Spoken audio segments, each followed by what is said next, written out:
Bienvenidos a La Otra Realidad.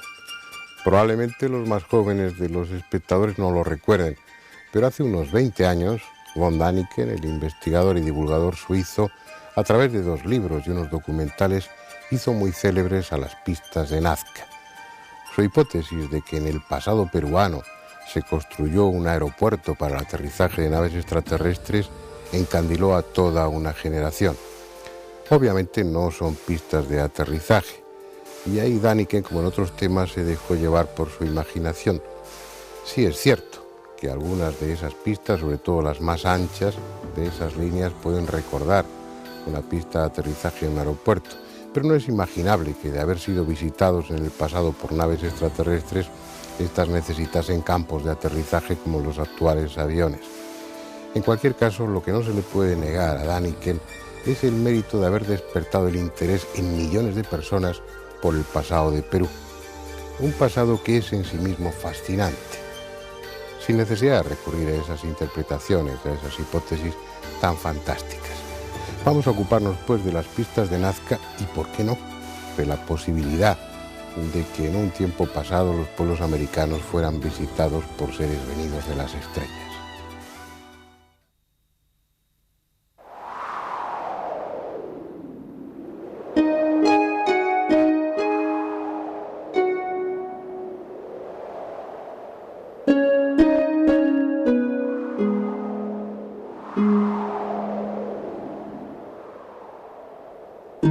Empujado por el frío, por el hambre, quizá por una guerra perdida, el hombre se instala a veces en parajes tan inhóspitos y hostiles que ha de multiplicar por 10 su esfuerzo para desarrollar una civilización, una cultura.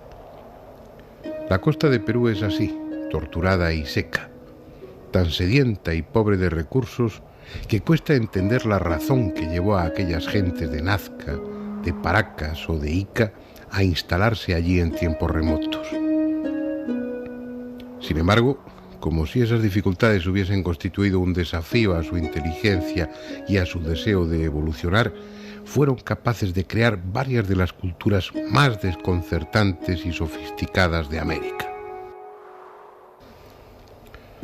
No dispusieron de piedra para levantar colosales edificios, como en el interior del continente, y los que construyeron de barro y estuco se los tragó el desierto y la lluvia, que cada medio siglo se derrama tormentosamente.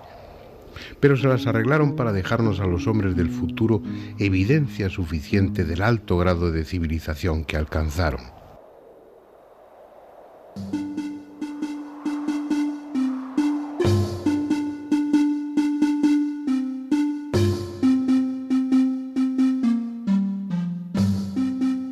Lo hicieron a través de su cerámica policromada, en ocasiones tan delgada y dura como el cristal, o a través de los delicados tejidos con los que preparaban el fardo funerario para sus momias, tan ricos en su diseño y colorido que no tienen parangón en el resto del mundo.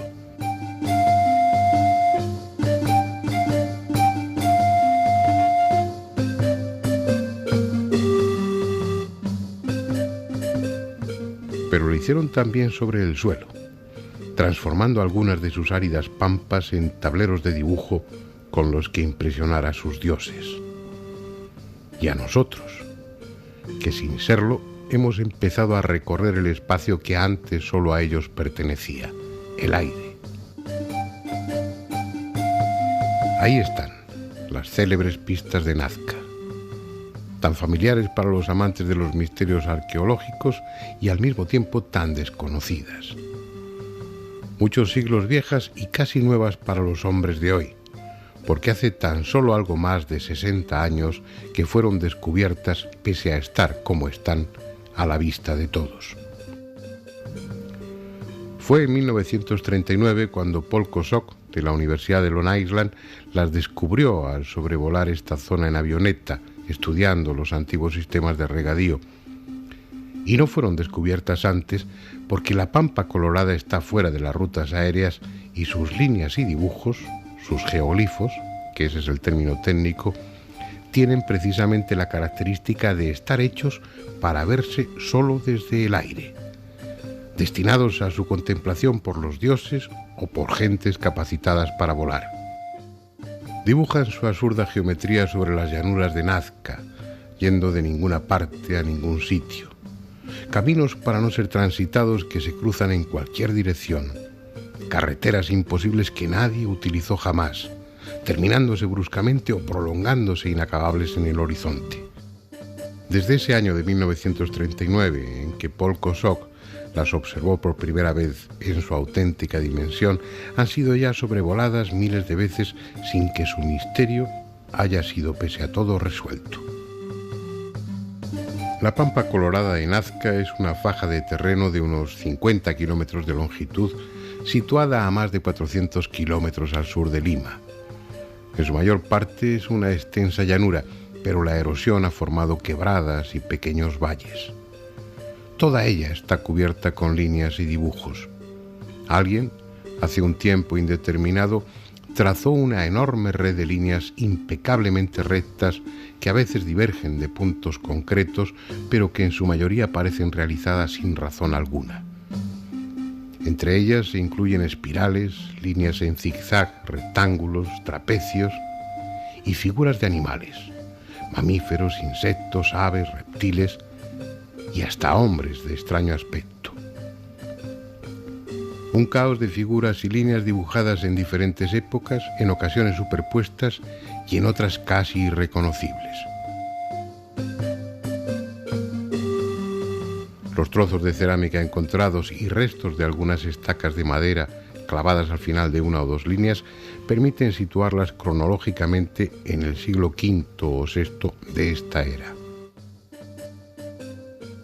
Así pues, puede afirmarse sin demasiado riesgo que son contemporáneas a un pueblo bien conocido por arqueólogos e historiadores con ese mismo nombre, cultura nazca. Sin embargo, nada hay en esa cultura que refleje conocimientos muy diferentes a los de otros pueblos que habitaron la costa de Perú hace 1500 o 2000 años. Prestaban gran atención a su atuendo, como reflejan los elaborados peinados de sus momias. El nivel que alcanzaron en metalurgia era aceptable, como se deduce del material encontrado en sus tumbas: máscaras de oro y plata, adornos, brazaletes, dijes.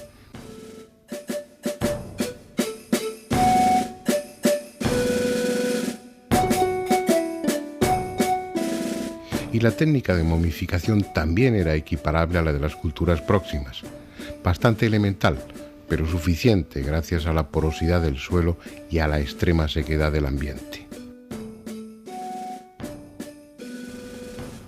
Ni siquiera puede decirse que social y humanamente estuviesen muy evolucionados.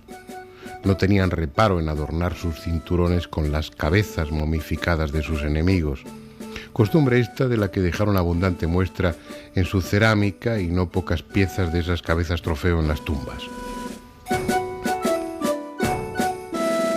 Pero como veremos, tampoco se necesitaron grandes medios técnicos para realizar los geoglifos.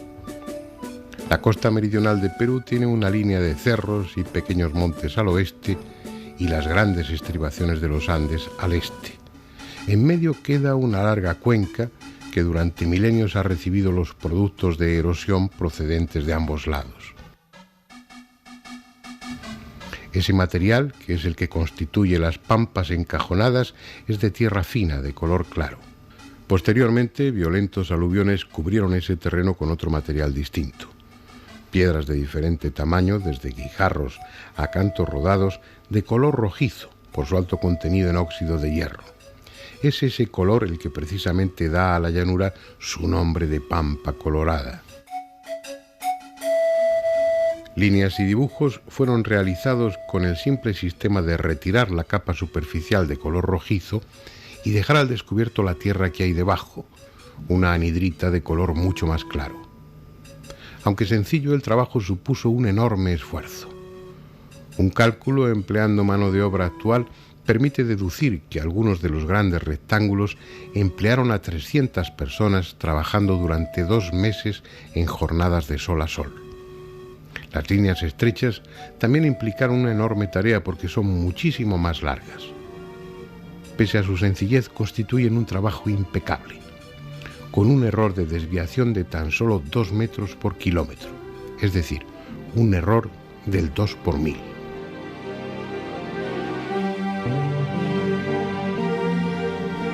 Por su parte, aunque más complejas, las figuras de animales, cuyo tamaño va de 50 a 150 metros, pudieron ser realizadas sin recurrir a una visión aérea, aplicando la correspondiente escala. Pero si sabemos con poca posibilidad de equivocarnos cuándo y cómo se hicieron, el por qué, la razón de tanto esfuerzo, sigue siendo un misterio.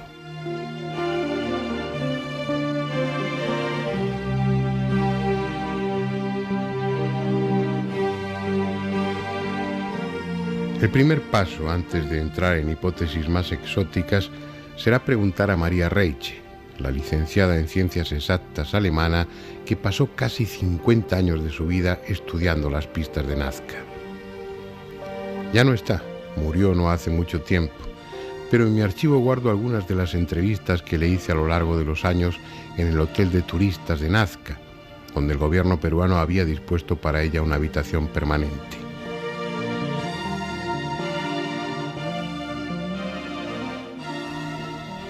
Una mujer excepcional, tenaz hasta extremos inimaginables, que desde barrerlas con un gran escobón para hacerlas más visibles hasta conseguir que el gobierno dictara leyes que las protegieran, hizo por las pistas de Nazca más que nadie haya hecho o pueda hacer.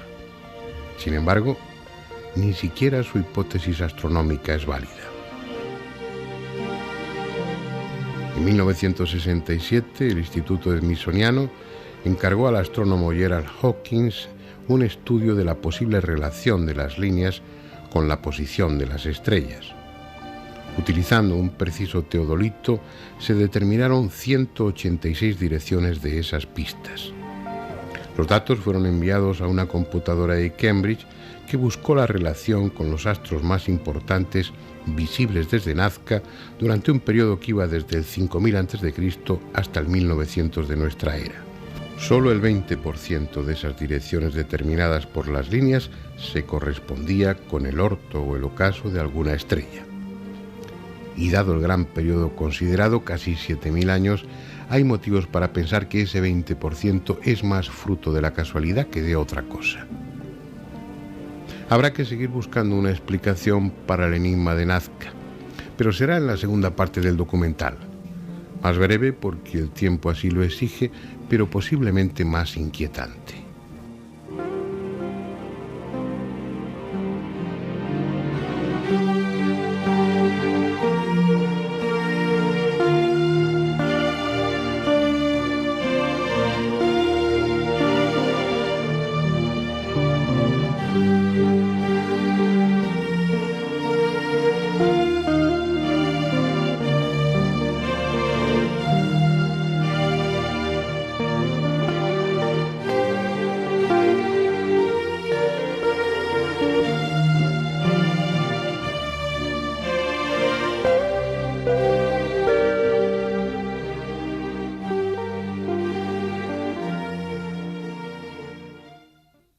Y para hablar del tema tenemos una serie de invitados esta noche que conocen bien las pistas de Nazca, que conocen bien las culturas sudamericanas y que van a aportar su experiencia y sus opiniones al respecto.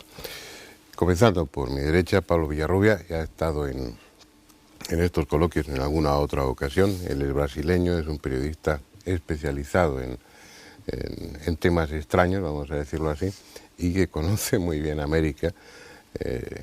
La ha recorrido en gran parte y ha escrito muchos artículos sobre esas culturas desaparecidas. Si vamos a hablar de un tema como es el pasado peruano, pues lo lógico es tener aquí con nosotros a un peruano, en este caso Edgar Bedoya. Él es abogado, máster en periodismo, pero bueno, es un profundo conocedor también de las viejas culturas de su país y en concreto Nazca es un lugar que conoces. ¿Has vivido allí incluso? Nazca representa pues, una parte importante del Perú, conjuntamente pues, con todas las reliquias históricas que hay. Y por supuesto, vivir en el Perú llama muchísimo la atención, aquellas líneas, aquellas pistas tan grandiosas, y por supuesto sí, lo he seguido con mucho interés. Bueno, ahora hablaremos de todo ello. Iker Jiménez, que es director adjunto de la revista Enigmas, periodista, también especializado en en los temas extraños, que hace pocos meses has estado también en Nazca, has estado pateando aquella zona y bueno, viendo los últimos acontecimientos, las últimas noticias al respecto. Y Andrés Aberasturi, al que cuando no está echamos mucho de menos. No me extraña. Yo también y tú no has estado en Nazca porque hay que ir en avión. Mientras claro, yo no hubiera aprovechado las pistas de Nazca ni cuando tuvieron algún fin. Bien, lo que es evidente es que las pistas o las llamadas pistas de Nazca están ahí, en la Pampa Colorada y extendiéndose aún más a otras zonas. También está claro que son visibles desde el aire. Desde los cerros cercanos, pues uno puede tener una idea aproximada, pero es evidente que eso no está hecho para contemplarse a ras del suelo, sino desde arriba. La primera pregunta o el tema a debatir inicialmente sería ¿para qué se hicieron, en vuestra opinión, esas pistas, esos geoglifos, que sería el término correcto? Venga, ¿quién abre el fuego? Bueno, puedo empezar a decir... Estás en tu casa, Edgar, y no te dejes cohibir por estos periodistas, tú también lo eres, así que... Bueno, se está derramando últimamente mucha literatura al respecto. Hay pues una serie de estudiosos que intentan explicar. Por otra parte también están las versiones de los vecinos, de los moradores de aquellas zonas, y de todos, pues, en todos los centros escolares también se narran pues, leyendas o historias pues, recogidas por historiadores peruanos. La causa es algo que, bueno, pues como todos los enigmas del mundo, hay hipótesis, ¿no? Y como decía pues, un escritor, como por ejemplo JJ Benítez, hablaba sobre las hipótesis, lo que hacen es arrojar unos rayos de luz, pero no iluminan en su integridad para dar conocimiento a ello. Podemos comentar pues, muchas explicaciones al respecto, ¿no? Por ejemplo, en la época antigua, a finales del siglo XV, pues ya se recogieron pues, algunos datos, ¿no? Pero el primer trabajo importante, una hipótesis de trabajo, pues es la que recoge Luis de Monzón. Luis de Monzón pues, hace referencia en sus crónicas a que recoge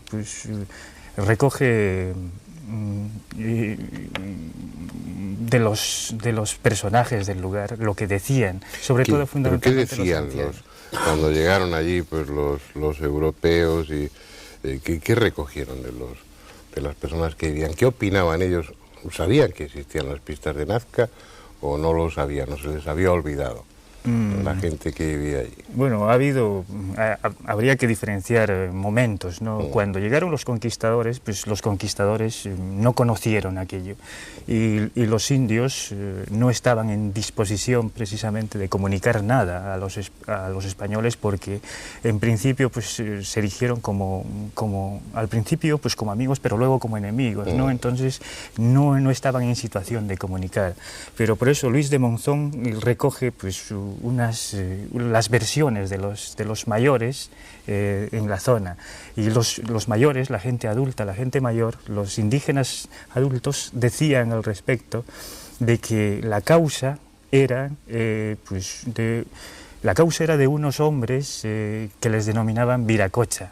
Los viracochas, y cuando decían, ¿y quiénes eran los viracochas? Pues los viracochas lo identificaban como hijos de un hombre Dios, y que llegaron al lugar y constituyeron una minoría étnica. Pues llegaron a través del cielo y enseñaron pues a los moradores de la ciudad y fundamentalmente pues a los nazqueños estas. Entonces la construcción de esas pistas lo que significaba era algo así como decir, pues aquí te esperamos, ¿no? Te esperamos cuando volváis. O sea, sería un mensaje afectivo y un recordatorio. Exacto, una especie un mensaje de reclamo, reconocimiento, ¿no? Es reconocimiento a alguien que podía ver desde el cielo, a alguien que podía ver desde las alturas. Bien, sí, esa es una constante en muchas de las culturas americanas, ¿no? El hacer referencia a unos seres venidos de por ahí arriba, a unos héroes, a unos semidioses. Viracocha es el dios de los Andes, el que planifica, el que pone en marcha todo aquello, y que tiene unos descendientes que también están dotados de grandes capacidades técnicas. ¿Hasta qué punto, cuando hablamos de eso, pensáis que es pura mitología o que realmente se está aludiendo de una forma más o menos adornada a hechos auténticos? ¿Hasta qué punto habría que dar, cuando uno habla de las pistas de Nazca, es justo reconocer que gran parte de su popularidad se debe a von Däniken y a aquellos libros y aquellos documentales que hizo? Pero él sugería una hipótesis descabellada, que cualquiera que vaya allí puede comprobar. Eso no pueden ser pistas de aterrizaje ni lo han sido nunca. Pero sí está claro que parece haber una vinculación con alguien venido de por ahí fuera. ¿Dioses fabricados por el hombre, pura mitología, pura religión? ¿O creéis que se está aludiendo a hechos reales? A la visita tendrían que ser de otro planeta, aunque cueste así decirlo, porque hace unos cuantos siglos no había nadie que pudiera volar aquí en esta tierra. ¿Se estaría hablando de hechos o se estaría hablando de pura religión, de pura mitología? Don Fernando, hay una hipótesis muy curiosa, y bueno, surgió a principios de los 70 o a finales de los 60, esta teoría, bueno, que fue además, se hizo después un vuelo, de que los incas o los pre-incas que habitaban esa región, más bien, conocían técnicas de vuelo en globo, o sea que podrían construir unos globos primitivos y desde esos globos podrían trazar, o sea, orientar, ¿no?, estas líneas. Y eso me parece un aspecto muy interesante. ¿Serían estos quizás los hombres que vinieron del cielo? Hombres que no creo que vinieran en globo, ¿no? Un globo. Pero yo seguí, es un tema que a mí me ha apasionado, pues como a vosotros también. El ser más viejo tiene la ventaja de que hace más años que me vengo apasionando del tema. Esa hipótesis que luego se llevó a la práctica, se construyó incluso un globo. Un prototipo, ¿no? Sí. Y no sé de qué universidad norteamericana eran quienes lo hicieron. Pero eso lo único que demuestra es que los antiguos habitantes de la Pampa Colorada, los antiguos habitantes de Nazca, podrían haber construido un globo, únicamente porque los materiales estaban ahí, tampoco hace falta mucho, en definitiva era un globo de aire caliente. Pero eso no quiere decir que lo hicieran, ni mucho menos. Exacto. Tampoco también estaban en situación técnica, pues de construir relojes, y no los construyeron, como había relojes aquí hace pues unos cuantos siglos que funcionaban perfectamente, eran muy rústicos, pero veían el tiempo. Y no, pienso que eso no, además que no tiene sentido. Estamos hablando de una cultura que no surge de una forma aislada y brusca, sino que tiene toda una tradición. Junto a las pistas de Nazca está la cerámica de Nazca, por ejemplo, además es prodigiosa, muy bonita. No hay representaciones de globos en ningún sitio, que hubiera sido algo muy importante dentro de una cultura, ¿no? El poder remontarse en el aire es algo de lo que tendría que haber quedado constancia. En cambio, de lo que sí hay, sobre todo los mantos de Paracas, que está al lado, sí son representaciones de esos dioses o héroes flotando en el aire, como si estuvieran desplazándose sin vehículos. Ahí no hay representaciones de naves. Pero bueno, te he interrumpido tu discurso. Y lo que quiero es que habléis vosotros, no yo, venga. André, ¿qué haces? ¿Te pones ahí a leer una revista mientras estamos aquí debatiendo? No, si estoy leyendo el artículo de... Además que Iker estuvo recientemente ahí también en Nazca, ¿no? Podría... Pero que uno se deja ver estas cosas y dice, pues hombre, pues sí, todo esto puede ser, pero claro, esto es como cuando vas en todos los pueblos, dice, mira, en la sierra se ve la mujer muerta, ¿no ves? Entonces, es decir, uno ve una montaña y siempre ve la figura que le digan que ve, como si ves el cielo, ves las nubes, la figura que quieren que veas, porque bueno, pues está ahí el degollador o no sé qué, no, pues vale, pues si tú dices que está el degollador, a mí no me lo parece, pero yo creo que ves con una fe previa en todo eso. Pues yo desde la erosión, desde unas determinadas circunstancias climatológicas, hablo de las pistas fundamentalmente, no ya de los dibujos y todo lo demás, ¿no? Pues le doy 100.000 explicaciones bastante más sencillas o más elementales que esta. A ver, una. pues eso, fenómenos de erosión. No, de eso es absolutamente climatología, imposible. Está No, descartado porque no puede. solamente son artificiales las líneas.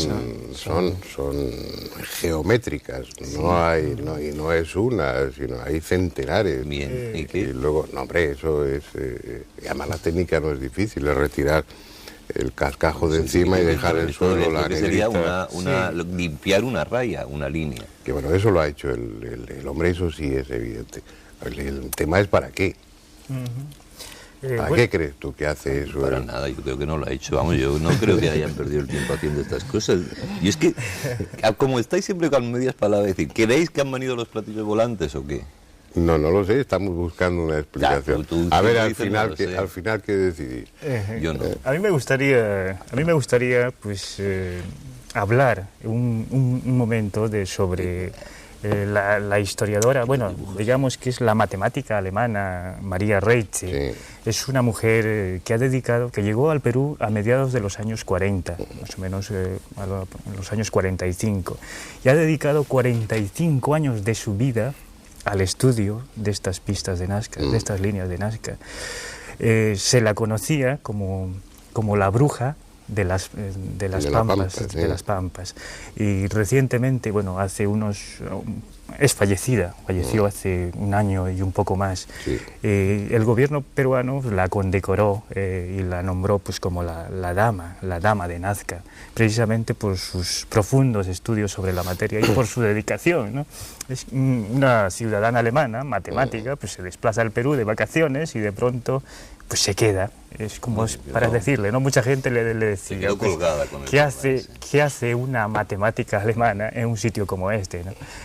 Se hablan cosas muy curiosas de ella, como que estaba durante 10 años, se pasó su vida a una escalera que le dejaba pues la compañía de teléfonos del Perú, viendo y analizando figura por figura.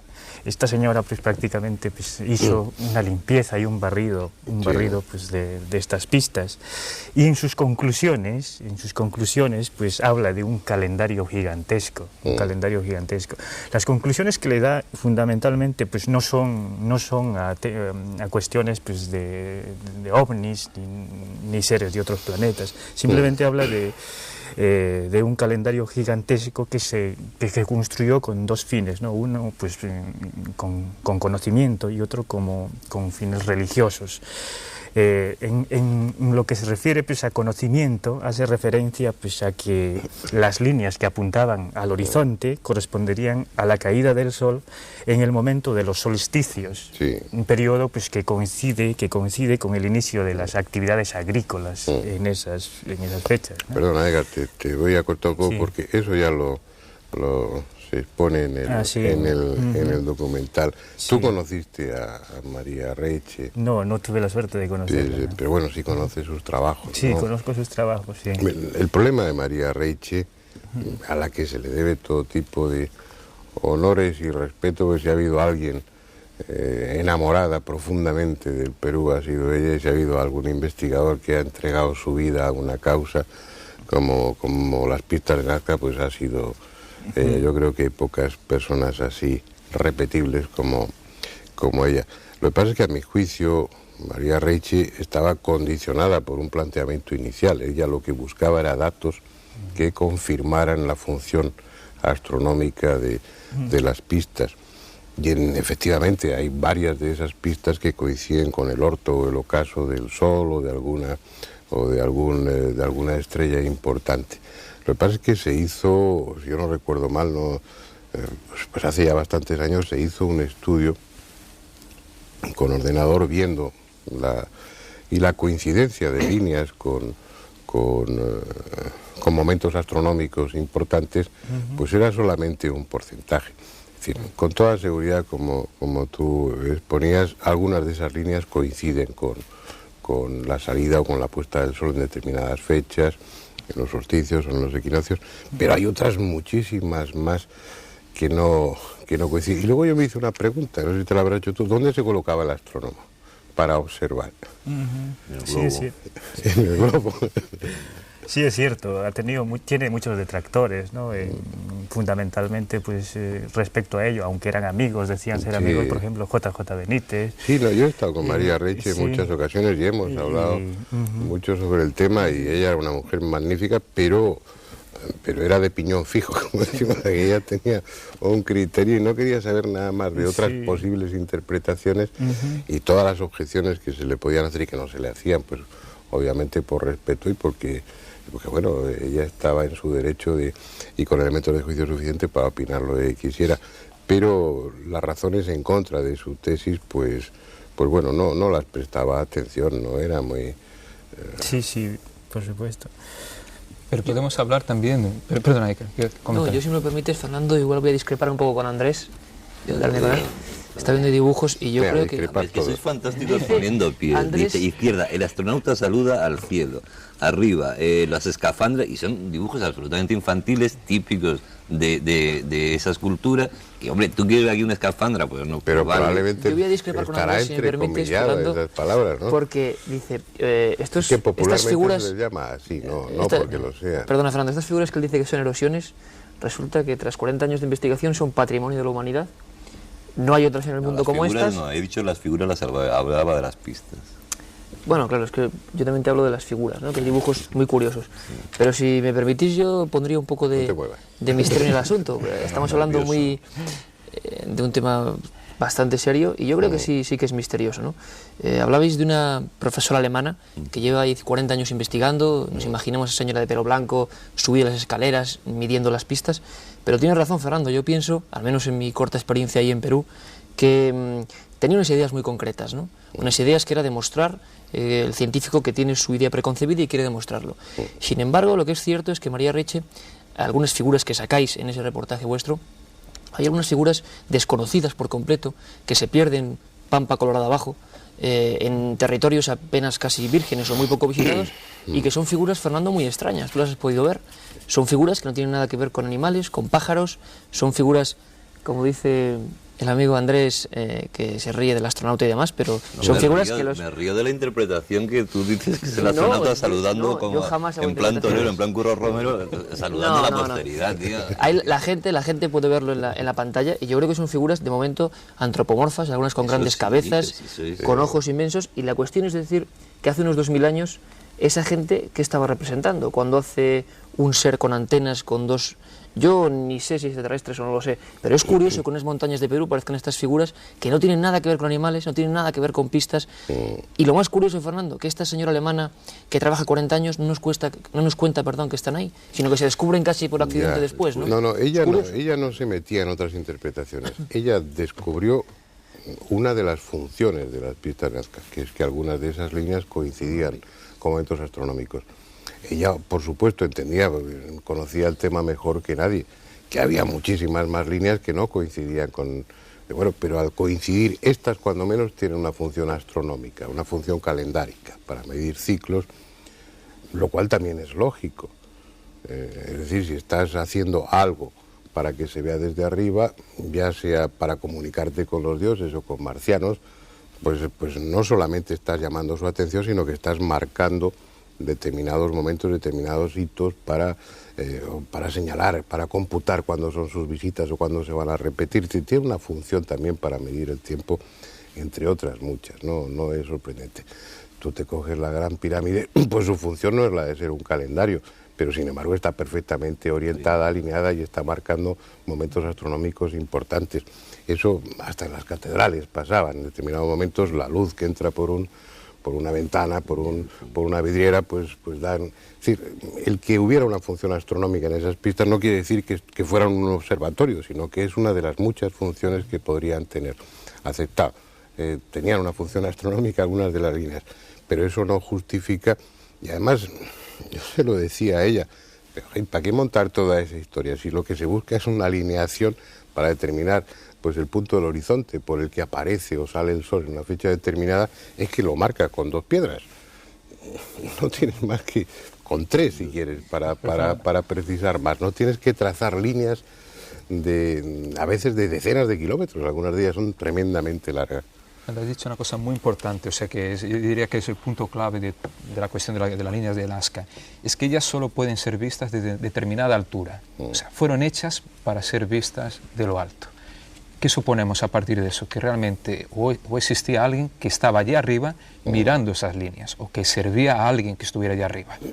Ahora, ¿allá arriba dónde? ¿Y quiénes estaban allá arriba?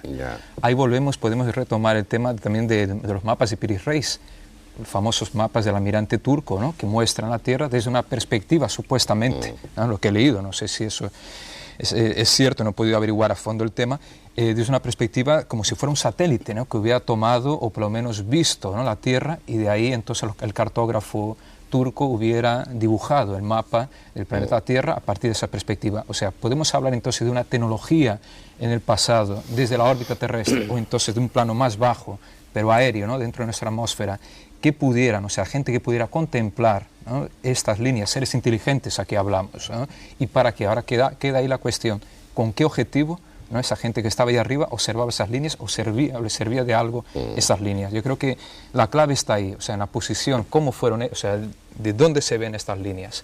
Tenemos que buscar la respuesta por ahí, me imagino. La cuestión, Pablo, es que lo que es extraño realmente es que, vuelvo a redundar, ¿en qué demonios pinta un personaje de 70 metros de altura, con esas grandes cabezas, y que además tú, Fernando, que conoces bien la mitología y los dioses interpretados en figuras cerámicas, no hay ese tipo de dioses? Yo admito que haya dibujos religiosos, ¿no? Es decir, que estos seres, estas personas hace 2000 años representaron mensajes para sus dioses. Me parece más lógico que incluso que pistas y demás historias. Pero lo que sí me parece curioso es que hay algunos personajes muy concretos, que yo no les llamo el astronauta, que lo llaman allí astronauta, les ponen nombres. Y su séquito. Y su séquito. Realmente estos son como fuera de catálogo, ¿no? Están ahí de repente, nadie sabe por qué. Claro. Y a mí lo que me parece raro es que había, no voy a hablar de conspiración ni mucho menos, pero sí es cierto que yo hablaba con los pilotos y una cosa es lo que ve pues la gente que vaya a Nazca, ¿no? Y le pasan pues el colibrí, la ballena, no sé qué, las figuras típicas y además bastante tranquilizadoras, ¿no? Y dan una explicación oficial. Aquí están las figuras que nuestros antepasados crearon. Sin embargo, yo recuerdo perfectamente, por ejemplo, a un piloto, José Zabaleta Estrada, que me dijo, mira, pues yendo esos montes para allá donde ni siquiera circulan las avionetas, y te pude ir con él al final, hay otras muchas figuras que ni siquiera se han catalogado, que ni siquiera han salido en publicaciones y que rompen esas teorías, porque son figuras de seres humanoides que están ahí mirando al cielo, yo no sé qué explicación tienen, pero que rompen todo lo que se ha dicho hace 45 años sobre estas líneas, y es lo misterioso realmente, ¿no? Porque unos kilómetros más allá hay algo de lo que no se habla. A ver, lo que pasa, ahí hay dos aspectos, a mi juicio, importantes. Uno, que está claro, que están hechas para ser vistas desde el aire, ya sea por seres hipotéticos, los dioses, o por seres reales que volaban. Uno ya puede escoger una de las dos hipótesis. Otro punto importante, a mi juicio, es que hablamos de las pistas de Nazca porque en la Pampa Colorada hay una extraordinaria concentración de todo ese tipo de geoglifos, de líneas, espirales, dibujos de insectos, dibujos de animales, realizados magníficamente. No digo que no estuviera al alcance de ellos, se hicieron pruebas y se demostró que trabajando a escala así se puede hacer eso. La técnica, además, como conocéis bien, es sencilla porque es apartar la capa superficial, que es de color ocre, y queda debajo pues un terreno que es rico en anhidrita y es mucho más claro. No tenían problema para hacerlo. Pero es un diseño tan elegante, tan ahorrando tantas líneas, están hechas como cuando uno traza dibujos sin levantar la punta del lápiz del papel, ¿no? Bueno, eso tampoco es sorprendente porque esos pueblos tenían unos criterios estéticos peculiares pero extraordinarios. Pero no puedes aislar la Pampa de Nazca, la Pampa Colorada, del resto de la cultura que había en esa zona y más al sur. Si tú sigues en esas montañas, pues en efecto hay otras representaciones, pero es que te vas un poco más al norte y se meten en el desierto de Cucaje, llegan también. Pero es que te vas al sur y toda la zona norte de Chile tiene geoglifos de otra factura, con otro estilo diferente, pero con exactamente con la misma función. Solamente se pueden ver desde el aire. Y ahí sí que parecían todavía ser más explícitos porque había flechas señalando direcciones, porque había muchas representaciones de seres también extraños. Pero si nos basamos solamente en la forma, podemos caer en el mismo error de Däniken, que terminaba viendo astronautas, pues en todo lo que... Esto parece un astronauta. Y a lo mejor pues lleva una mochila con el oxígeno y lleva además... Y es porque el hombre nos había tomado el trabajo de estudiar esa cultura, de ver la simbología, de ver los aspectos religiosos y de ver el resto de la iconografía de esa cultura. Si tú te coges y te vas, bueno, un poquito más abajo, al lado, a Paracas, a la cultura de Paracas, te vas a encontrar seres todavía más raros que esos que aparecen representados en los montes. Quiere decir que son marcianos, para hablar coloquialmente, o son representaciones antropomorfas, que eran muy frecuentes, no porque tuvieran el capricho en los países americanos de representar a los dioses con dientes de felino o con alas de águila, no es porque existieran, sino porque juntaban atributos de una forma simbólica en esos personajes. Entonces, si nos basamos solo en la forma, corremos el riesgo de pasarnos un poco. Si hubieran tenido realmente contacto físico con seres de otro planeta, y esos seres de otro planeta, respondiendo a la imagen que tenemos de ellos, eran distintos, los habrían representado en vasijas, los habrían representado en tela, los habrían representado de mil maneras distintas. Y ahí están esos hombres alados, ¿no? Sí, pero lo que es más probable, pero son hechos aislados y que sí, pueden, simbólicamente tienen otras explicaciones. Lo más probable es que los hayan representado, pero no nos llama la atención en sus representaciones porque eran iguales que nosotros. Eso es lo más, fácil. La cultura, bueno, pues que seguramente conocemos un 5%, un 3% de lo que fue aquella cultura, que efectivamente fue una cultura refinadísima, que fue una cultura que llegó a unos extremos de sabiduría, de conocimientos, de astronomía y tal, y dejó esto que forma parte de algo que desapareció y otras cosas que han quedado. Entonces, lo bonito es meterse lo que es divertido es empezar a explicarse, pues no, pues tampoco te tienes que explicar. Las calzadas romanas, si las descubrieran dentro de no sé cuánto, pues unos señores que hicieron unas calzadas romanas porque estaban muy puestos en la ingeniería. Pues si les parece bien a ustedes, vamos a ver la segunda parte del documental y luego continuamos el coloquio.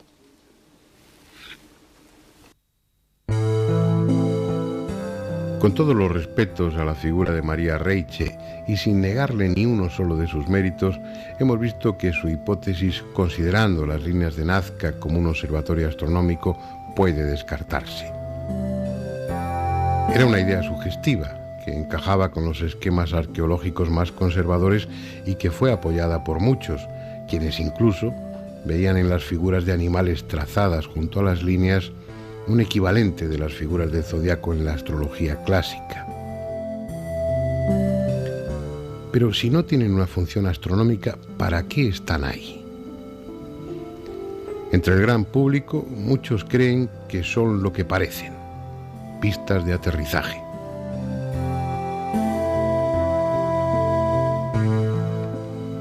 Es una hipótesis que lanzó el suizo von Däniken hace más de 30 años y contó, y aún cuenta, con numerosos seguidores. Según él, los alienígenas, los antiguos dioses maestros del pasado, construyeron una o dos pistas para el aterrizaje de sus naves y cuando pasado el tiempo se fueron, los antiguos habitantes de Nazca trazaron el resto de pistas y dibujos como un reclamo para que ellos volvieran.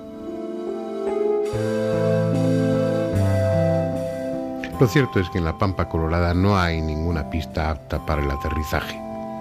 Solo se ha quitado la capa superficial de piedras y guijarros oscuros para dejar al descubierto la tierra clara de debajo. No están allanadas y mucho menos cimentadas.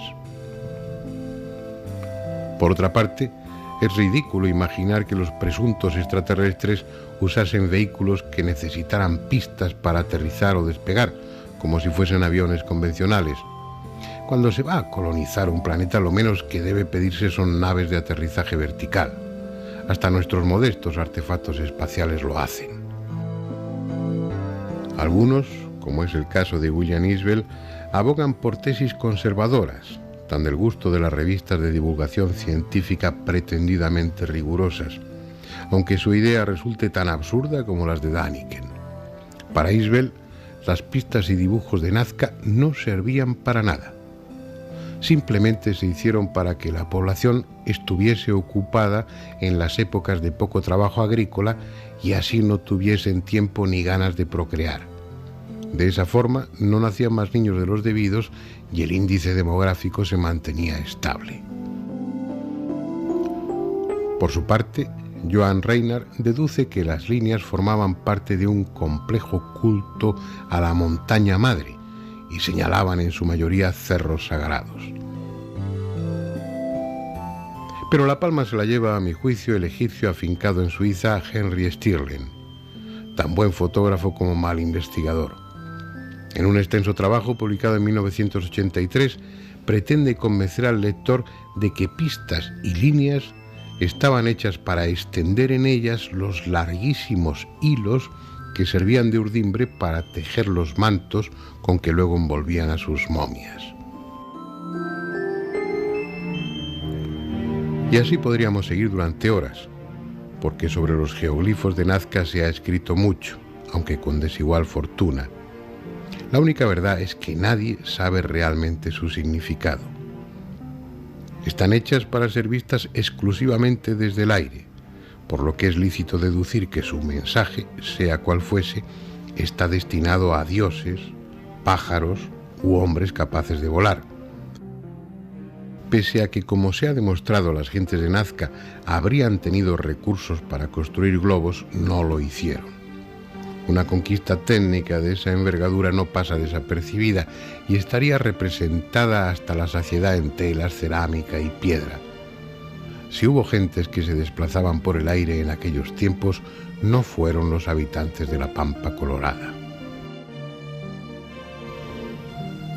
Tampoco es sensato considerar esos dibujos como una exclusiva de aquel pueblo. Otros muchos de la costa del Pacífico hicieron lo mismo, con distintas técnicas pero con idéntica intención.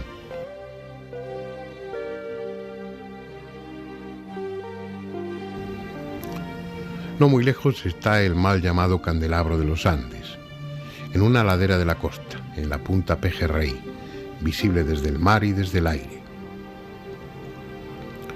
Es como el emblema de una cultura, una especie de estandarte que marcase los dominios de un imperio ya olvidado.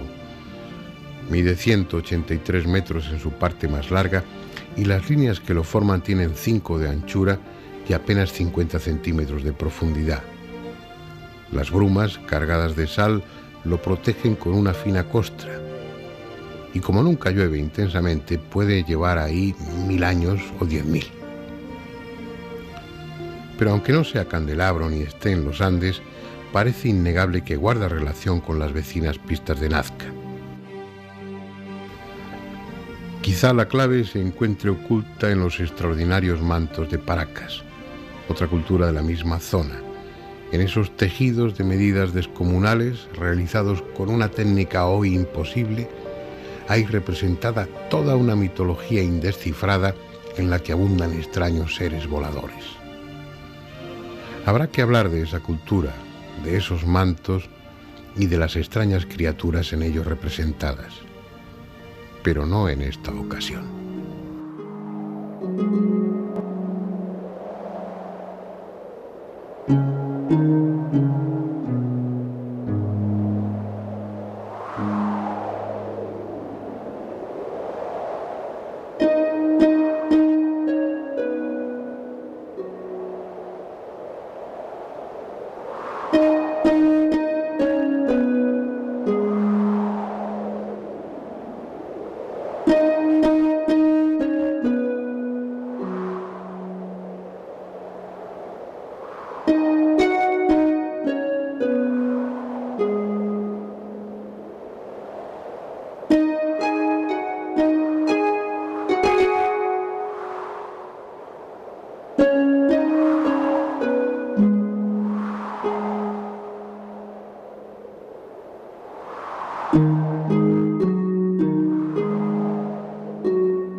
En esta segunda parte voy a procurar no intervenir, pero luego me llaman la atención. Todas las opiniones mágicas y te has quedado con la mía.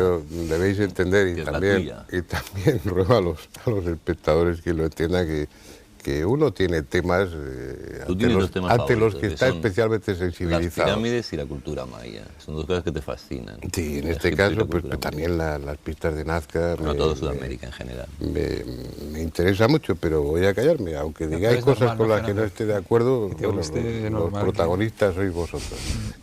Ocurre una cuestión, ¿no? Que cuando no se logra dar una explicación satisfactoria o lógico a algo, se generan pues innumerables leyendas y mitos, ¿no?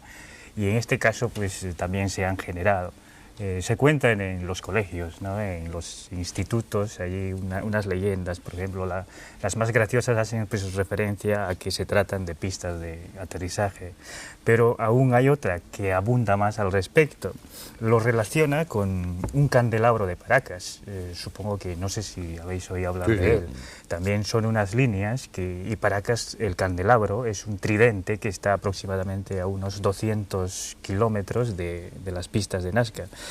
Y la leyenda dice que el tridente era un aviso para que los ovnis que llegaban al Perú, para que desaceleraran, para que aminoraran su velocidad y así pues tenían como orientación para aterrizar ya fácilmente en las pistas de Nazca. Pues entonces es una leyenda pues que de alguna manera se explica en los colegios y la gente, pues los alumnos lo toman a bien, ¿no? No se ríe. A mí me gustan mucho más las leyendas que intentar descifrar la verdad. La verdad me importa un bledo, mucho más bonito pensar que los hombres volaban, que iban en globo estos otros. Y además que se llame Paracas, un sitio donde estamos hablando como de paracaidista, ¿no?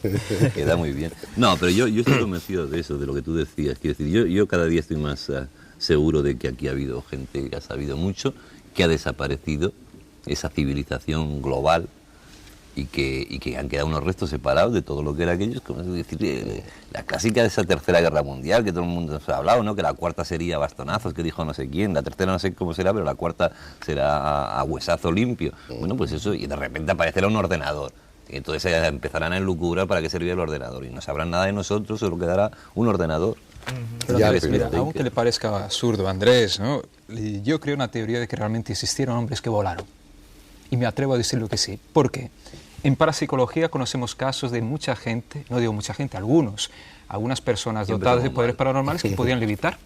Recordarnos del caso de Mirabelli, el célebre medium brasileño, que realmente podía levitar, o sea, levantarse a una altura a lo mejor de 4 o 5 metros del suelo. Ahí ya no hablamos de alturas tan elevadas, ¿no? Altitudes tan grandes como las de, a lo mejor, de Nazca.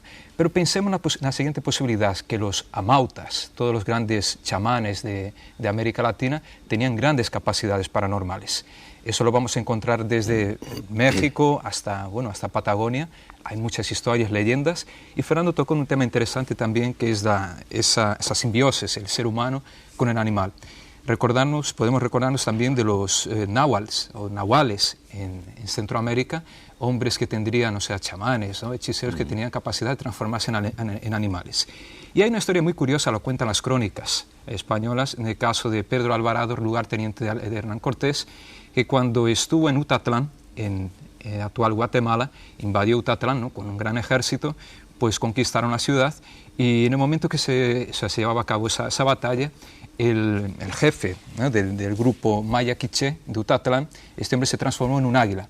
Entonces, en un águila sobrevolando la región de la batalla, y Alvarado cuenta, ¿no? Se reza la crónica, coge una lanza y la echa, ¿no? contra este águila. Y el animal cae muerto a los pies de Alvarado y luego se transforma en hombre, ¿no? Una leyenda, o realmente tendrían capacidad de transformarse estos hombres en... Pero digamos que estos son lo que cuenta, digamos, en Perú también tenemos el hombre famoso, el mito del hombre jaguar, ¿no? Que se podían transformar en jaguares los hombres. Y el hombre lobo. Pero vamos, digamos que eso sea realmente un aspecto más fantasioso de la historia. Digamos que estos hombres realmente podrían volar, pero por capacidades paranormales. Podían desarrollarlas a tal punto de que podrían levitar a una altitud realmente considerable, a tal punto de orientar la fabricación o por lo menos el dibujo de estas líneas. Pensemos en esa posibilidad. Yo creo que no es tan descabida, tan descabellada. Si realmente en pleno siglo XX se han registrado casos de levitaciones, ¿por qué no en el pasado? Y personas, digamos, con unas capacidades mentales, rituales, capaces de inducir a estados de trance y también digamos, a un estadio paranormal capaz de levitar, ¿no? Producir este efecto. A mí me parece curioso porque Andrés, por ejemplo, no ha estado allí. Pero recuérdame que luego te pongo un tratamiento. Si estuviese Andrés, realmente iba a llevarse una impresión. Yo creo que te fascinaría el lugar. Pero si a mí me fascina, pero una cosa es que me fascina y otra cosa es que... Si yo no tengo ninguna explicación, cuidado, yo no es que nunca, jamás tenía explicaciones para nada. Lo que quiero decir a la audiencia es que si pueden realmente, vayan a Nazca, vayan a Perú, porque mucho más allá de explicaciones y demás van a sentir cosas curiosas. Claro, lo digo, pero si seguramente son lugares mágicos y míticos y todas las esdrújulas que quieras poner. Hay que imaginarse un desierto, además ahora bastante afectado por todo tipo de crisis económicas y demás, y la impresión que da en los dibujos que nunca pueden ser vistos desde el suelo, la impresión que da esa gente que empleó años en hacer dibujos que jamás pudieron ver, que eso es muy curioso. No es lo mismo, la gente decía, bueno, es que uno va a la Catedral de Santiago y se impresiona también, por supuesto. Esto fue hace 2000 años y fueron creaciones trabajando cientos de personas probablemente que jamás pudieron ver. ¿Tú estás viendo aquí dibujos o has visto en el reportaje que en las dibujos? catedrales hacían al final, el maestro hacía un pajarito pequeño en un sitio que nadie podía ver para que lo viera Dios nada más. Decir, sí, que pero te quiero decir religioso provoca... que igual sobrecoge aún más, Andrés, esta historia de en pleno desierto, en una de las zonas más áridas del mundo, estos dibujos, que sea la explicación que tengan. Es curioso toda esta ingeniería, toda esta obra, todo este esfuerzo de cientos de personas para obras que ellos jamás pudieron contemplar, porque solo podemos contemplarlo desde una moderna avioneta. Exacto. Eso ya es un misterio. ¿Por qué toda una cultura misteriosa en un desierto y no otras hicieron esta obra de ingeniería tremenda? Porque otras hicieron otras obras de ingeniería tremendas, otras hicieron otras obras de ingeniería... Es decir, todo el globo terráqueo está lleno de obras de ingeniería tremenda que no nos podemos explicar. Ya no, pero el tema es buscar, Andrés, buscar explicación. ¿Todo eso tiene un origen común? Pues seguramente, insisto, seguramente sí. Seguramente es una civilización anterior, la famosa Atlántida, que algún día hablamos aquí. Bueno, seguramente, o algo parecido a eso, no necesariamente. Pero claro, imaginarme yo el desierto ese, si encima le añado a los chamanes levitando a 25 metros, todos así, puestos en los aires parados, todos mirando, un poquito más recto, un poquito... No es fácil. Mira, hay que ser, en este caso, muy concretos. No hablamos de fantasmas de aparición, hablamos de figuras en un desierto que cualquiera puede ver. Puede ir allí y verlas, no hablamos de algo tangible. Y lo más curioso es, aparte de esto que comento, que ellos no lo pudieron ver, es que están ahí prácticamente... ¿Qué se hacía hace 2000 años en el mundo? Comentadme un poco obras de este calibre en el mundo hace 2000 años. Hay diferentes obras, ¿no? Pero hablamos de una tecnología bastante avanzada. El problema es la distancia del conocimiento. ¿No? Es decir, dentro de 1000 años, cuando se encuentren en Segovia, con esa obra magnífica, pues la gente dirá, bueno, ¿y qué tecnología tenían esto? Porque seguramente no sabrán nada de los romanos y se habrá perdido toda una civilización y todo lo demás. Es decir, lo que ocurre, investigar lo anterior, sin tener el conocimiento, sin tener la fuente, sin tener periódicos de la época, siempre se abre a la fantasía, a los mitos y todo lo demás. Y además me parece bien, y estoy a favor de eso, y me encanta que sea así, ¿no? Ahora, no necesariamente tengo que pensar en el... ¿Cómo se llama este? ¿Cómo lo llaman? ¿Cómo lo llaman? El astronauta y su séquito saludando brazo en alto al personal. Pero el planteamiento es muy simple, Andrés. Es partir de una realidad que observas ahí, a la que tienes que buscar una explicación, que tal vez no encuentres. Pero como sugiere Pablo, pues hay que recurrir a todas las hipótesis posibles y considerarlas. Lo primero que uno hace cuando investiga estos temas es descartar o ver si son descartables las hipótesis convencionales, las normales. Lo primero que se pensó, bueno, que podrían ser canales de riego. Inmediatamente se vio que eso no era posible porque tienen apenas unos centímetros y no tiene ningún sentido aquello. El trabajo de los investigadores, de los especuladores en este caso, y especular también es muy lícito, claro. Es eso, es tratar de imaginar para que no sabemos, ninguna de las conclusiones que se saquen aquí pues van a ser válidas, pero sí estamos aquí para dar hipótesis. Yo creo que hay un hecho fundamental que crea gran confusión, ¿no? El hecho es de que nos encontramos, cuando viajamos al Perú, y pues vamos a conocer a los indígenas que se supone que son descendientes de los incas, gente que no sabe nada, gente, pues, digamos, de analfabetos. Entonces, lo que lleva precisamente a esa confusión es gente que sabía muchísimo hace 1000 años o 2000 años y gente que no sabe nada ahora. Entonces, por eso comentabas, Andrés, le decías, si probablemente dentro de 1000 años llegaran y vieran aquello, pues entonces ya nos sorprendería, porque ya hay una relación de que la gente de ahora sabe. Ya sabemos que saben, pero allí nos encontramos con gente que no sabe nada, que son analfabetos directamente, pues, descendientes de los indígenas de aquella época, ¿no? Entonces, digo de no intervenir, pero es que no tengo más remedio, no me obligáis. Yo te diría, Edgar, que ni los de ahora ni los de antes tampoco sabían. No sabían. El conocimiento, me refiero a que ahora tu pregunta estás hablando de un nivel cultural bajo y de desconocimiento de todo aquello por parte de una gran parte de la población. Exactamente igual, hace 1000 años, 1500, 2000, porque el conocimiento no era algo que estuviera repartido a la población, el conocimiento estaba limitado a la casta sacerdotal, que eran los únicos que realmente... Ahora han cambiado aparentemente las cosas gracias a los medios de comunicación y hay muchos libros, y no pasa tanto como entonces, pero ten la seguridad de que en esas épocas, en América y en Europa, el conocimiento estaba limitado, estaba reducido y además custodiado ferozmente por las castas sacerdotales, que eran los que realmente sabían el porqué. Y el pueblo, todos los curritos de a pie, lo que hacían y lo que hacíamos era, pues bueno, lo que nos decían. Nos juntábamos ahí no sé para qué, en la fecha que el sacerdote decidía, pero ellos eran los que tenían el conocimiento. En ese aspecto sí tienes razón, ¿no? Por ejemplo, el imperio incaico, había una etnia, una casta, que eran los orejones, por ejemplo, que eran los directamente descendientes de los incas. Y luego estaban los amautas, que habían estudiado con los orejones, digamos, y habían aprendido, que eran los que enseñaban, pues, la arquitectura, la medicina y todo, ¿no? Y los que practicaban en aquel entonces, pues, todos estos adelantos. Entonces, a lo mejor fenecida esta clase, entonces desaparecieron todos los conocimientos. Podría ser. Y la cuestión sería de dónde provienen esos hombres, o si eran de la Tierra, o si eran extraterrestres. El tema que estamos quizá también, Fernando, lo que ocurre con las pistas de Nazca es que no estamos hablando solo de un caso concreto, sino de un país en general, de una comarca que tú conoces bien, que está llena de misterios. Igual también se contagia un poco, porque es un misterio más. Las pistas de Nazca es un misterio más que casi engloba con lo que tú hablabas. Tú hablabas un poco, Andrés, de una extraña tecnología o de una gente... Claro, es que uno va a Perú... ¿no? Antigua, desconocida, desaparecida. Va a Perú unos kilómetros más arriba prácticamente y se encuentra con otras obras de ingeniería misteriosas, curiosísimas, que tú bien conoces, como las construcciones ciclópeas estas de Sacsayhuamán, a miles de metros de altura, en condiciones de oxígeno terribles, sin conocer prácticamente la rueda y perfectamente...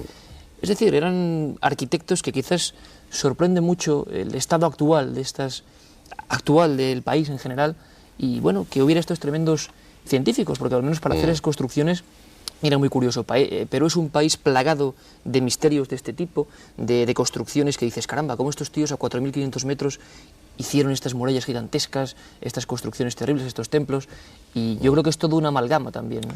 Bueno, pero eso también lo puedes extender, no hablo ya de Perú, que como otros países actuales de América tienen un pasado maravilloso, incomprendido en muchos aspectos, parcialmente conocido generalmente, detrás del que había una técnica y sobre todo unos conocimientos científicos de quitarse el sombrero, a nivel de astronomía, de matemáticas, de medicina y también, como decía Pablo, de técnicas de introspección. Hablamos de los sacerdotes y los sacerdotes no era gente que se dedicara a oficiar en las ceremonias, era gente que se pasaba su vida preparándose y que tenía un conocimiento de los recursos de la mente como no podemos imaginar, pues como podrían tener algunos místicos aquí en Europa o como pueden tener algunos hindúes.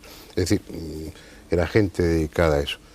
Pero aparte de esas circunstancias, es que si hay una constante en ese reclamo hacia seres de arriba, lo hay en Europa, lo hay en Estados Unidos, te encuentras con otras características, con otra técnica, con otra morfología, pero te encuentras, pues desde el caballo blanco de Hutchinson, no sé exactamente cómo se pronuncia, pero vamos, en Inglaterra hay varios ejemplos, en Estados Unidos también lo hay, figuras que solamente se ven desde el aire, como hablábamos también en el norte de Chile. Hay un reclamo o una llamada de atención o algo, y la cuestión dirigida hacia seres superiores, la cuestión es si estamos hablando de dioses sin más, es decir, entidades fabricadas por el hombre, puramente metafísicas, o estamos hablando de seres de carne y hueso, aunque su carne y hueso sea otra sustancia ajena a la nuestra. Y esa es la cuestión. ¿Por dónde os inclináis? Yo me inclino evidentemente por dioses metafísicos, claro, por la necesidad que tiene el hombre a partir del miedo, del asombro, de ver todo lo que ocurre, de buscar una solución a eso. Bien. Y de, evidentemente los dioses están arriba y los demonios están abajo, porque de arriba viene la lluvia, la luz, el día, el sol, y de abajo vienen las tinieblas. Es una hipótesis sumamente razonable. Entonces, la función, ¿para qué harían esas cosas? ¿Para qué trazarían esas pues en la primera tormenta que vieron, porque yo me imagino siempre al primer hombre en la primera tormenta, en la primera noche de los tiempos, ¿no? El tío que de repente ve que aquello se empieza a oscurecer todo, que empiezan a caer unos rayos que no sabe lo que es, porque ahora es muy fácil entender una tormenta, pero imagínate. Entonces, naturalmente, el pánico que les entra y empiezan a hacer peticiones y empiezan a crearse dioses, pero tú ya te he contado yo esta historia miles de veces. Empiezan a crearse dioses, entonces para calmar la ira de los dioses, que es una frase típica y tópica de las películas y todo lo demás, pues entran desde las cosas inverosímiles desde nuestro punto de vista, porque no tenemos las fuentes de donde...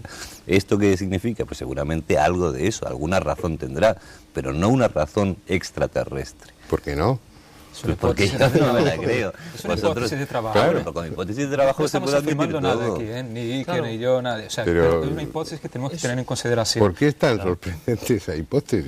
Me pregunto pero, yo. Pues porque ya te lo he dicho miles de veces. El día que bajen en el centro del pueblo y me digan hola, buenos días, somos los extraterrestres que estamos dando la paliza desde hace 200.520 años, porque ya me contarás desde cuándo están, según las teorías, dando la paliza a los extraterrestres, entonces ya diré, pero vosotros tenéis algo que ver con lo del Perú y con lo de las pirámides. Pues sí, fuimos nosotros. Ah, bueno, pues encantado, mira, me habéis quitado un peso encima. Mientras tanto, ¿cómo era lo que tú inventaste? Que se vayan a hacer... cósmicas puñetas. Pues bueno. Que se vayan a hacer cósmicas puñetas. Yo no tengo por qué acudir cada vez que no sé algo a los extraterrestres. Acudo a la ignorancia y punto. No, bueno, simplemente eso. Es muy curioso que, bueno, yo no sé si hay extraterrestres o no los hay, pero lo cierto es que en la pampa de... Yo no sé si creo o no. Sí. No. Y no lo sé, vamos. Soy un ignorante también. La cuestión es que en la Pampa Colorada de Nazca, hablando de estas líneas, no solo tenemos como tema misterioso estas figuras extrañas. Habría que indagar un poco y uno simplemente empieza a hablar con los propietarios de venetas que pasan ahí todo el día. Hay que decir, lo habéis explicado, pero bueno, que las venetas cruzan diariamente todas esas y descubren de vez en cuando otras nuevas líneas. Son meros datos, ¿no? Pero hay un montón de personas absolutamente honorables. Hablando con ellos, yo recuerdo, intimando un poco con algunos de ellos, me contaban algunas experiencias que están ahí, yo no sé cómo calificarlas, pero francamente sobrecogedoras, ¿no? En Nazca ha habido varios accidentes, hubo uno hace un par de años donde murieron varias personas, y se tomaron unas medidas diferentes, se hicieron rutas concretas, pero antes cada uno volaba por donde quería, iba, y varias personas, varios pilotos me contaron experiencias, entre comillas, ovni, vamos a llamarlas así, realmente fascinantes, ¿no? Desde haber sido perseguidos, incluso Luis Muguerza, uno de los pilotos, de haber sido perseguido por una especie de disco, él llamaba así, plateado. Él me juró por sus hijos que no creía en nada de esto y seguía sin creer. Pero él dice, yo te puedo jurar que ahí estaba ese objeto, que me persiguió durante varios minutos por las pistas de Nazca, que hay un montón de compañeros que también lo han visto, pude entrevistar a varios de ellos, y era una cosa prácticamente común. Los pilotos de las líneas de Nazca, cuando se adentran en algunos lugares, han visto estos objetos. ¿Qué son? Yo ahí no lo sé, pero al menos es un misterio más dentro de ese lugar, ¿no? Mira, la conexión que hay entre zonas arqueológicas y el fenómeno ovni, aparentemente, ¿no? Porque tenemos el caso de los crop cycles, ¿no? O sea, los círculos de los campos de trigo de Inglaterra. Fíjate qué curioso, vi una foto de Colin Bloy, me parece, que habían sacado una foto aérea, de uno de estos círculos cerca de Stonehenge, o sea, del círculo megalítico de Stonehenge se había formado, como, bueno, de la nada, surgió de la nada un círculo muy detallado, muy perfecto, o sea, una serie de círculos, ¿no? Con figuras geométricas muy curiosas. Y muchos de estos círculos surgen justamente en la zona megalítica de Inglaterra. O sea, la conexión entre supuestamente fenómeno ovni, pero que nadie comprobó hasta ahora que realmente fueron los ovnis que hicieran estas formaciones circulares, ¿no? Con una zona arqueológica en concreto, claro. Es muy curioso. Y lo mismo puede pasar también en Perú o en otras regiones del planeta. Ten en cuenta que sin irnos más lejos, en España mismo, aunque sería otro tema más largo, pero relacionado con la arqueología y estos fenómenos raros, desde hace siglos hay crónicas que cuentan las historias de esas luces populares o bolas de luz, no hablamos de platillos ni nada, sino bolas de luz que parecen tener un comportamiento inteligente y que siempre están muy cercanos a yacimientos arqueológicos funerarios muy concretos, ¿no? Entonces quizás también, tú bien sabes, Fernando, que toda la zona de Nazca está repleta de huacos, pero no quiero hablar, ¿no? De huacos, de momias, de cuestiones funerarias que están ahí, ¿no? Y también como al igual que en España, en un montón de, se podría hablar de eso, de relación entre esos yacimientos y esas luces, en Perú también hay esos testimonios. Costa Rica, a mí me gustaría, pues, estamos dejándole intervenir poco a Edgar, ya queda muy poquito tiempo de programa, pero me gustaría saber qué opináis los peruanos de esta especie de invasión interpretativa que hacemos otros sobre vuestro pasado. Si eso lo compartís en alguna medida, si os molesta un poco que los investigadores busquen, no sé, un pasado tan exótico y tan extraño al Perú, o lo compartís. Se comparte, fundamentalmente porque en el Perú, digamos, no existe una dedicación de las personas hacia lo que ya tiene, ¿no? Prácticamente el peruano ha nacido con misterio ya, ¿no? Ha nacido con misterio y con sufrimiento, dado su historia, ¿no? Entonces, pues acepta de buen grado a los historiadores y otras personas. De hecho, los grandes descubridores de los antepasados peruanos pues son extranjeros. Entonces, sí, lo que de alguna manera pues hacen es crear, como comentábamos, ¿no?, una serie pues de hipótesis, pero de todas maneras el peruano se inclina muchísimo más, de que inclusive, pues bueno, se inclina mucho sobre que se trata de ovnis, de extraterrestres. De hecho, últimamente está surgiendo una corriente de que en las montañas, por Junín, y en las montañas también de Nazca, hay personas que tienen contacto, dice, y no son personas, digamos, que de alguna manera pues se dude de ellos, ¿no?, sino son pues estudiosos de la materia. Incluso un sacerdote pues decía que tenía pues relaciones con seres de otros planetas.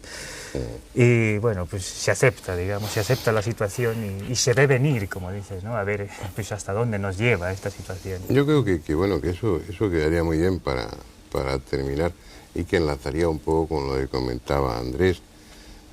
Allí se contempla con más naturalidad esa hipótesis, porque es que el fenómeno ovni allí es muy frecuente, mucho más frecuente que aquí. Ahora mismo, además. Es que bueno, no es algo que transmitan las agencias de noticias, porque ya no es noticia el fenómeno ovni. Pero te coges los periódicos, la prensa de Perú, y bueno, la cantidad de avistamientos ovni es mucho mayor porcentualmente que la que pueda ser en este momento en Europa. Entonces, plantearse una hipótesis exógena, un origen exógeno de todo eso, teniendo ese otro elemento actual también exógeno como son los ovnis, bueno, pues cuesta menos. En fin, volveremos la semana que viene con otro tema. Procuraré hablar menos porque luego me critican y se meten conmigo. Pero en cualquier caso yo creo que ha sido muy interesante contar con nuestros contertulios de hoy, y los tendremos en alguna otra ocasión si se dejan, ¿no? Pues hasta la semana que viene, entonces.